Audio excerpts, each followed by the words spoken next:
Because we're trying to impress people that we honestly could give a damn about. It's really about ourselves. I think it's more so like the fucking ego that we got. Got like a crazy, we got us as people, we got a mad fucking ego, man. If you look at social media, you got motherfuckers talking about self-love and putting up goddamn selfies. Listen, self-love, got news for you. If it's so much fucking self-love, then why do we need to see it? Self-love is the pictures you take in your goddamn phone for your goddamn self. Self-love, no. That's community fucking love. You know what I'm saying? So, but I got off topic all fucking ready. But we're afraid to be our true self because we think that we have to be a certain way around people in order to get love and all that stuff. You know, so especially like, for instance, myself. I used to watch what the fuck I was saying around everybody, like, because I lack self-love. You know what I'm saying? Like, I was like so fucking worried because I wanted acceptance from like my people. I never felt quite accepted by black folk growing up. So it kind of stayed with me throughout my my adult years and shit. So I would kind of watch what I say, like, especially like if somebody was talking like, I'm gonna say like hood, nothing like that, but slang and cool and all that shit. I dumbed myself down in the fucking sixth grade. True story. So I'm sitting in Miss Copeland's class, John Yates Middle School, right? And Joey Mentor and Vernon Williams, my boy, we're still friends on fucking Facebook. I don't know where Joey at, but they used to get so many laughs, right? And I was like, I want that, right? I want that affection. I want to be the center of attention because I wasn't validated at home. You know what I mean? As far as like attention goes, I felt like I was. I felt like I wasn't validated at home and shit. So yeah, I wanted to be something that I thought would get me love. This type of love, like accolades, like, you know, affirmation and all that shit. So I just became this shit, you know? I mean, I was, you know, I would say I call kids smart. But, you know, I was into school and all that. You know, I had troubles with reading comprehension. And still to this day, it's hard for me to like comprehend shit. I got to write shit down in order to go for it. But, yeah, we're afraid to be our true selves for ridicule, shame. If people knew the truth about us, then they wouldn't fuck with us no more. But I'm here to break that shit, man. Like, you know, my girl Brene Brown, that's my lady right there, man. I love her work. Check her out, man. Super Soul Sunday. She's been on there with Oprah. She got a Netflix special. She's got one of the most watched TED Talks. Brene Brown, if you ever see this, I love you. You know what I mean? I love what the fuck you do. When you talk about courage over comfort, that shit deep. That shit is deep. You know what I'm saying? Like, courage over comfort. Like, we're afraid to be our fucking selves. Meanwhile, we need to stop worrying about what the fuck people think. Myself included. All of us do. Because, I mean, who the fuck are they? And who the fuck are we, for that matter, to think that these people are better than us? We can be ourselves. We can be, you know what? How about this? I'm corny as fuck. I can be goofy. You know what I'm saying? I can be, I can be sensitive, emotional. I can be pissed off. I can be fun. I can be I can be loving, romantic. I'm all of the fucking above. You know what I'm saying? Like, that's just who I am. And it's just really what it is. And a lot of times I found myself like trying to reserve myself because people, for like the trauma from childhood, being bullied and picked on and like, you know what I'm saying, made fun of and all that shit. But, I'm trying to work at that. I live in my shame. You know, shame cannot hold up. You know what I'm saying? Shame only survives in the shadows. And your shadows only survive from behind you. Your shadows aren't in front of you. So if you talk about it, it's no longer shameful. You got to talk about your shame. You know what I'm saying? So be your true self. It's all right to be your true self. I'm the type, I'll give you some shit. Like for me, I like NWA. I like NSYNC. I like the fucking Spice Girls. I like, I like a whole bunch of shit. I play hockey more than I play basketball in video games. And I'm a black man. You know what I'm saying? Let's break the fucking stereotypes. We can do what the fuck we want to do. You know what I mean? don't stop me. I love hip hop. I love funk. All these things. It's all right to be that. I'm gonna make it so you can be you. For everybody watching this shit, you can be you.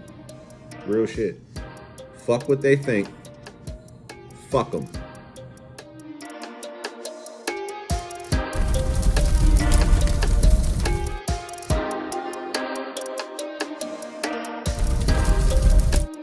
What would I say to my ex if I spoke to her? I apologize. I apologize for not knowing how to love you. I apologize for not knowing how to love anybody, for that matter. I was lost. I had no idea what the fuck love was. I didn't know how to fucking love myself, let alone love her. It was an idea. I had this fantasy, you know. I fell for the idea of her. You know what I'm saying? And you know, she you know, anything worth having is worth working hard for, and she ain't make it fucking easy. I tell you that shit. It was an interesting experience. You know what I mean? I have to thank her, because had I not gone through that experience, I wouldn't know what the fuck I know now when it comes to you know, like mental health and myself. And it has everything to do with me, nothing, not really to do with her. You know, things that I allowed, things that you know, she allowed. Wouldn't put herself around me, you know what I mean? Like there was a lot of growing up for both of us. Shit, for that matter. What I learned, man, the thing is like I think we put each other on pedestals. That's what I feel. I mean, she might feel something different, you know what I'm saying? But I do think that I would tell her thank you. I'll tell her thank you for the experience, for the love that she showed and her family showed to me in different ways. I was hell bent on this fantasy in my mind about things, and while it all wasn't great, you know what I'm saying, don't get me wrong, there was definitely stuff done on both sides, but ultimately it would I think that we taught each other a lot of things. And I knew some growing up I had to do. You know what I'm saying? So like being a man and thinking it's something that you want, but not knowing the severity of it and only thinking about yourself. And you know, I could put up a good front. I've been trained to do that by the military, to keep a certain way. And my lifestyle, I mean my life in general, I had to, you know, I was playing this social mass character, and certain personalities will bring out that shit, will make you remove that shit and reveal who you are, and you gonna have to live in your fucking shame.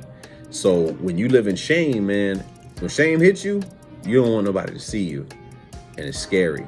It's like you turn into that traumatized little boy again. It's like they can see me, and after a while, man, it just hit, and I didn't know how to come back from it.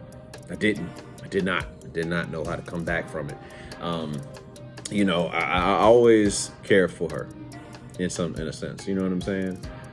Despite what I've done, what she's done, all of that, you know what I'm saying? I'm always gonna have like a care for her, and just, you know, her family, because everything, you know what I'm saying? Like they a lot of times they held me down, especially over the holidays. You know what I mean? But it was bad. It was just like I was a bad mental space, man. Like it was bad, and that relationship triggered the shit. That one in the relationship before triggered the shit out of me, and I did not know how to deal with it. You know what I mean? It's just like I wish I could explain. I wish you know, I could explain it better. But this is like all off the dome, but. You know, I really do wish that it was. I wish I was. I put her ass on a pedestal. Ultimately, you know, that's what happened. I put her on a pedestal, and you know, and she was just a person. I was caught up in the in love experience, the idea of somebody, but being able to deal with the person for who they are. That's a whole nother ball game, and that's something I had to learn.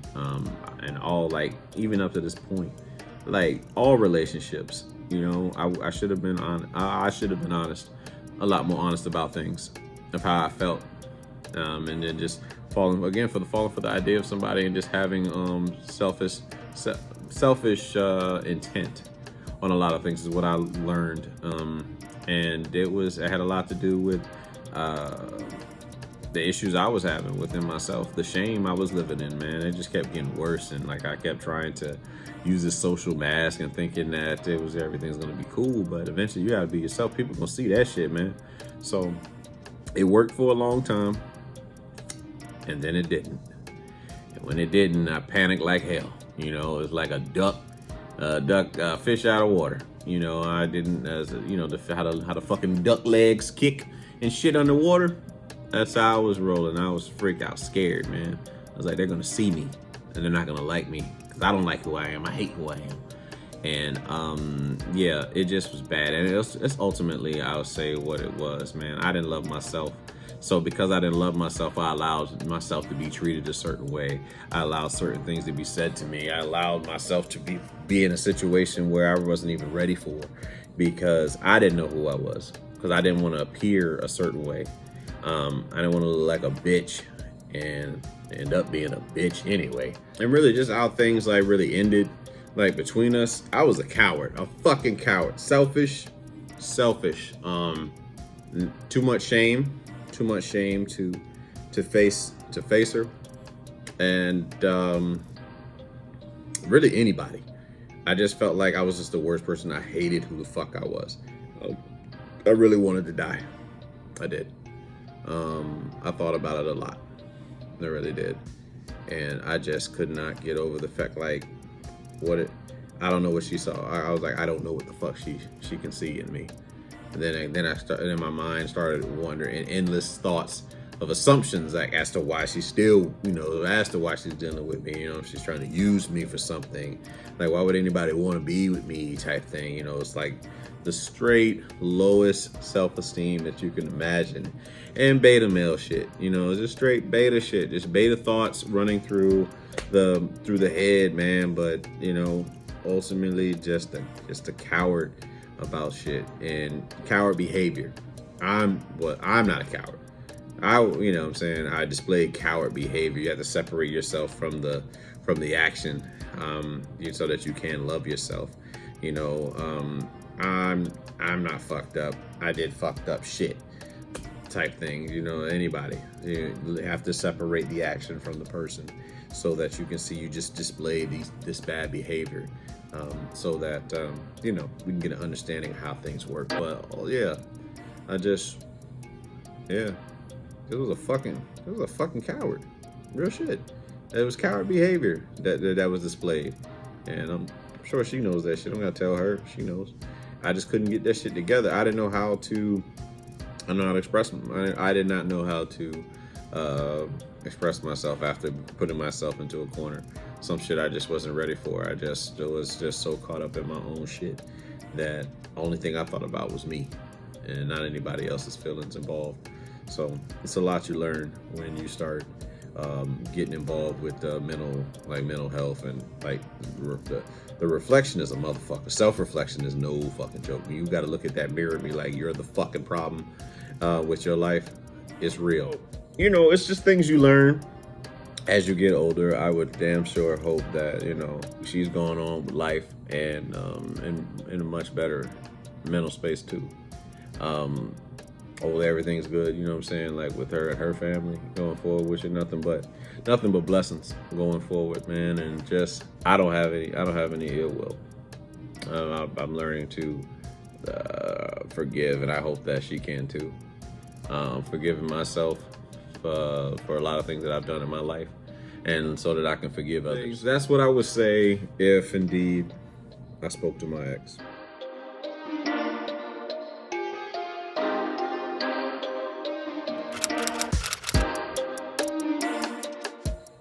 The Super Bowl.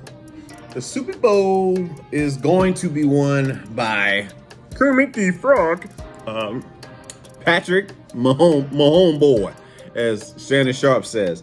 I think that Tampa's defense is hard. Don't give me no question. fucking Jason Pierre-Paul with fucking 3 fingers from, you know, I think he's built like a penguin because he blew off his fucking fingers with fireworks. You know what I'm saying? He's just you know, he don't have all fingers. He's missing them, and that's his fault. So I don't want to hear nothing that's wrong, none of that shit. He's missing fingers. He blew the shit off with fireworks. Tom Brady going for number 7, man. It's a big thing. I'm sure a lot of people are gonna be rooting for Tom Brady, and there's a whole lot of people that wants to see these motherfuckers lose. Now, I, on the other hand, am riding for Patrick Mahomes boy and a high-speed, high-powered offense. I think that, you know, they can outscore Tampa. They can tire out that defense because them fuckers are fast. If you don't know, they are fast. They're just a fast-ass team.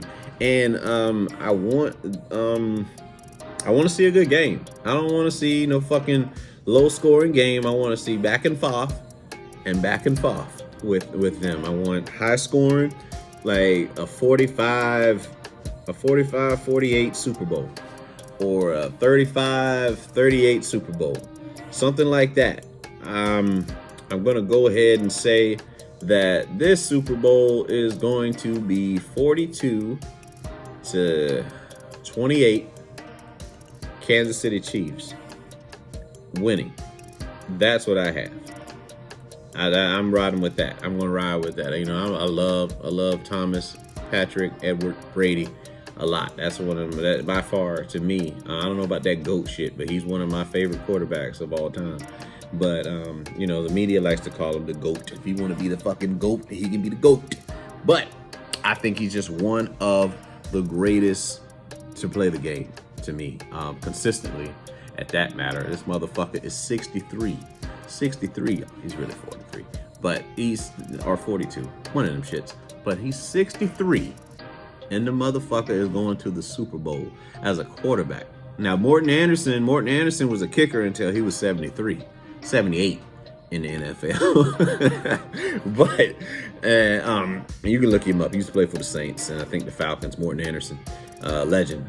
Played football well into, I think he was kicker until he was about 48, 47 or something like that. Famous kicker in the 90s through I think early 2000s. But yeah, Tom Brady, man, he's amazing. You know, I look forward to seeing what he can do at that level. I know he's one hit away. I say that. He's one good hit away. One Lawrence Taylor hit away from being sidelined at home playing Madden with us. You know, I think that. But ultimately, yeah, I think that Patrick Mahomes, he's been there before now. He's already, they got the jitters. I'm sure they're going to be nervous. But the offense is going to be there. You got, Le'Veon Bell. You got, was it Hill? You got Hill out there. The Cheetah out there. Cheetah. You got the fucking, what the fuck is this guy's, what is he? That damn animal. What the hell is that animal? The badger. You got the honey badger out there on defense. I mean, it's going to be something. It's going to be something to see. I think that Kansas City can come out there and handle their motherfucking business, and it's going down. I think Tampa's not going quietly, though. I don't think Tampa Bay is going to go quietly. I think Tom Brady is going to come out there. They playing at home in Tampa, first time ever, I believe. So that would be something if indeed he won his 7th ring this Sunday. But I want to know how the fuck that thing is going to look. It's going to look like a Little League championship. We got COVID going on. How the fuck are we going to have a Super Bowl with empty seats and shit? But hey, we'll see what's going down. Tampa's been letting people in, so they might have I don't know, so many thousands, and maybe they'll put up a whole bunch of dividers or some shit, like spit dividers or breathing dividers for fans and shit. And you know, I don't know, however it goes. But ultimately, I look forward to watching it. I'm glad I'm going to be off to see it and watch it with some people that I love very much. You know what I'm saying? So it's going to be, I think it's going to be a great game. I hope you get to watch it. We looking forward to the commercials. I don't know. Oh yeah, let's talk about the fucking halftime show. The Weeknd. Ain't that something? The Weeknd performing on the weekend. That's whatever. But the Weeknd being up there performing. I want to hear I don't know what the fuck be going on that shit. And then the other one, I can feel my face when I'm with you, and I love it, whatever the fuck he says. And then the that Michael Jackson shit, that sound. It's when it coming night, yeah, that shit. I feel it coming. I feel it coming, babe. I hope Drake come out and they do. And knows I'm a keeper. What you following me for?